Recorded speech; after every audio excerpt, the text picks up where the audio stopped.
This is just a sample of the audiobook. To get the complete audiobook, access the link posted in the first comment.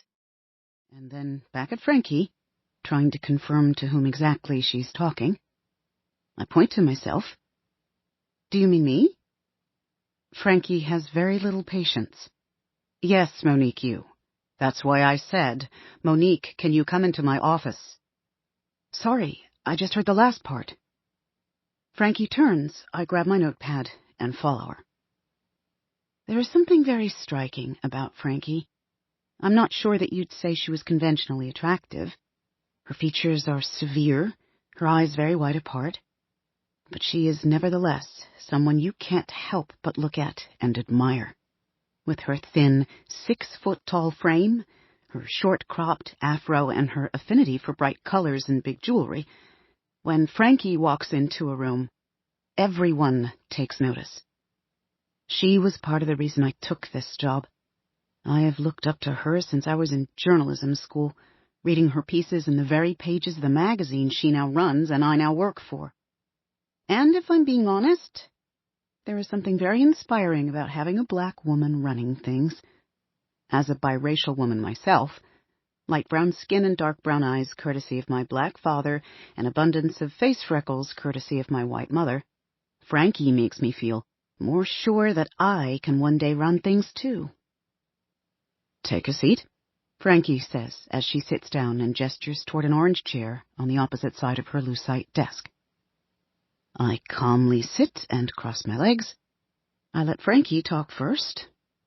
So, puzzling turn of events, she says, looking at her computer.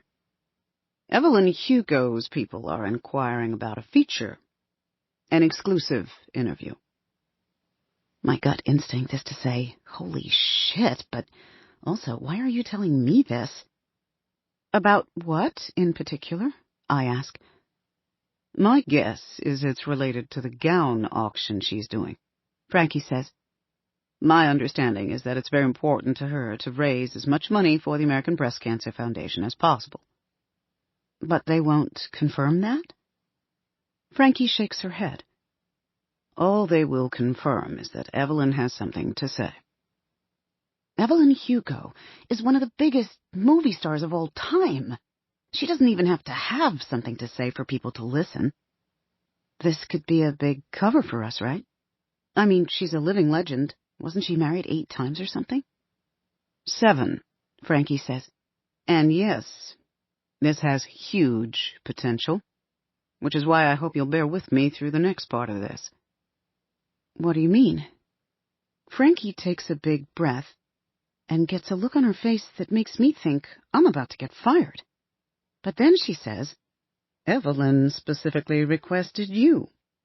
Me? This is the second time in the span of 5 minutes that I've been shocked that someone was interested in speaking to me. I need to work on my confidence. Suffice it to say, it's taken a beating recently, although why pretend it was ever really soaring? To be honest, that was my reaction too, Frankie says. Now I'll be honest. I'm a little offended, although obviously I can see where she's coming from. I've been at Vivant for less than a year, mostly doing puff pieces. Before that, I was blogging for The Discourse, a current events and culture site that calls itself a news magazine but is effectively a blog with punchy headlines. I wrote mainly for the Modern Life section, covering trending topics and opinion pieces.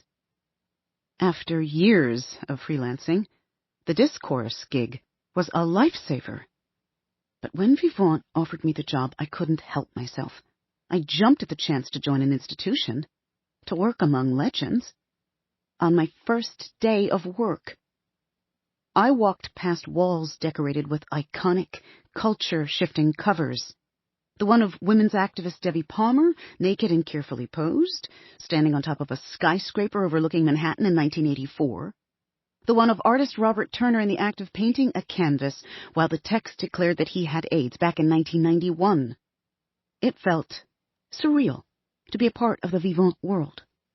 I have always wanted to see my name on its glossy pages.